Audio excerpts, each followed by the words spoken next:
Hi there, I'm Chris Devine, and this is Six String World.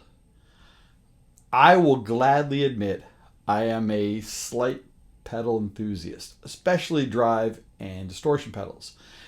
They're really easy ways to change your sound, and usually the cost isn't a factor. Usually, yes, there are exceptions to the rule, but this pedal, thankfully, isn't an exception. It's the Nobles ODR-1 Mini. This is a recent addition to my pedal family. My lovely wife got me this for Christmas this past year, and when I plugged it in, I was really amazed.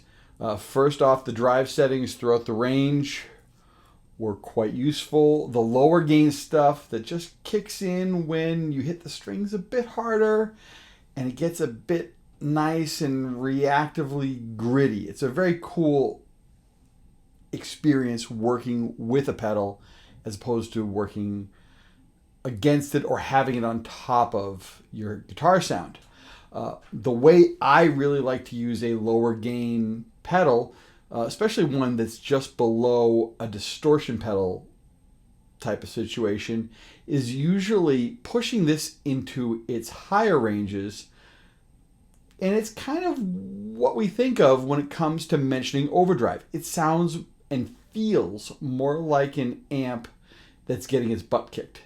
Part of that is keeping the dynamics of picking and the volume control interaction from your guitar and maintaining clarity. If you hit an open G chord and you let it ring and then pick each note individually, well, everything seems to still feel like it's working together sound-wise.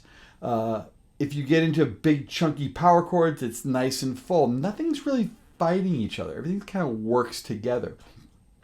Now, don't get me wrong. I love pure distortion pedals.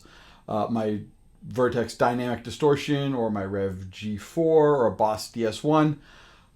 But a good overdrive can do a lot more than is just like a rootsy or a low gain type setting if you can go a little bit further with it.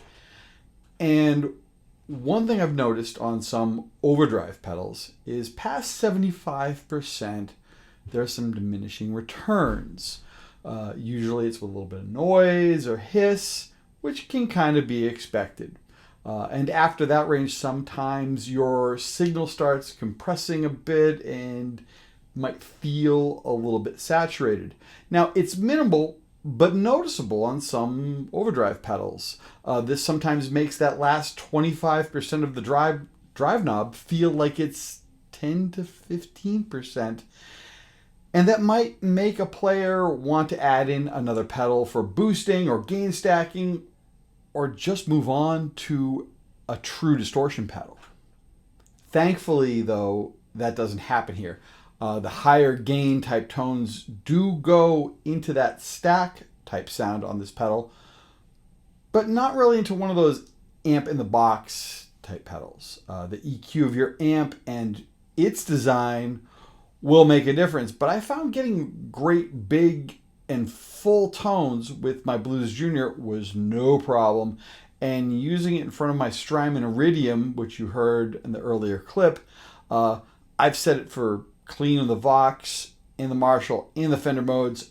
It yielded great results that kept the flavor of those amps, but just a bigger and fuller driven version that had plenty of flexibility.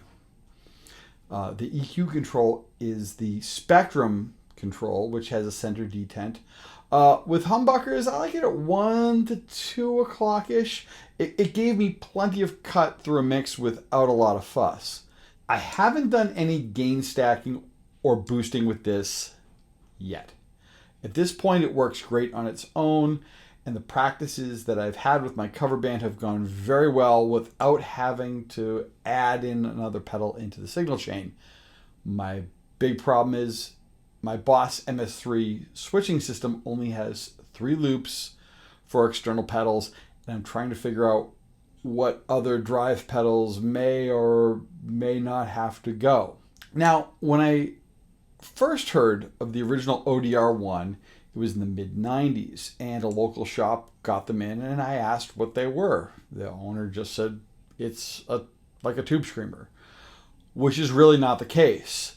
The next week, I noticed both of them were gone, and the store owner said some guy came in, played through one of them, and bought both of them right there on the spot. Now, it's certainly not a tube screamer clone. I mean, it doesn't have that mid-range presence that a TS style pedal usually brings to the game. So it's not quite there. And it has a lot more drive that's usable, especially when you pair it with an EQ control that's quite flexible and not so mid-range focused. I never saw any ads for Nobles back then. And in the late 90s, I did happen to see a lot of ODR-1s, the original one, on pedal boards for session players, especially in the Nashville area. And that makes a lot of sense. The wide range of the usable drive and the overall audio fidelity makes sense for studio work. They seem to kind of fall into this legendary status a bit.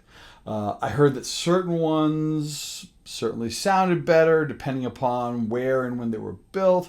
Kind of like the way the deep dive that players were going into with tube screamers in the 90s and later on in the early aughts with the full-tone OCD pedals.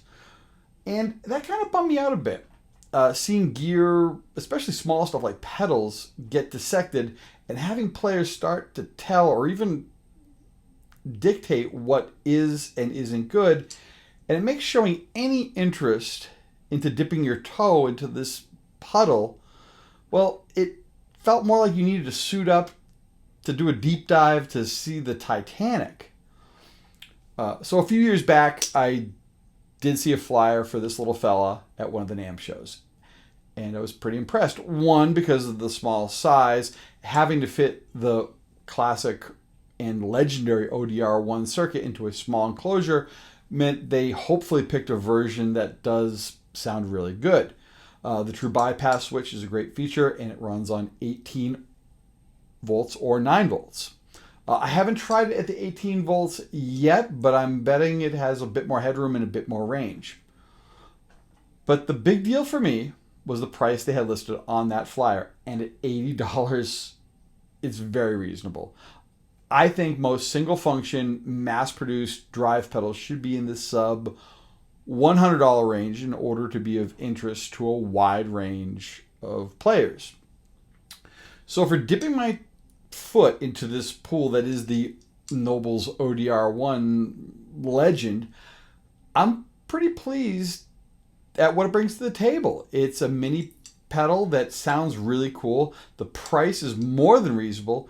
And if you really want a nice natural drive that has some stones to it, it's definitely worth checking out.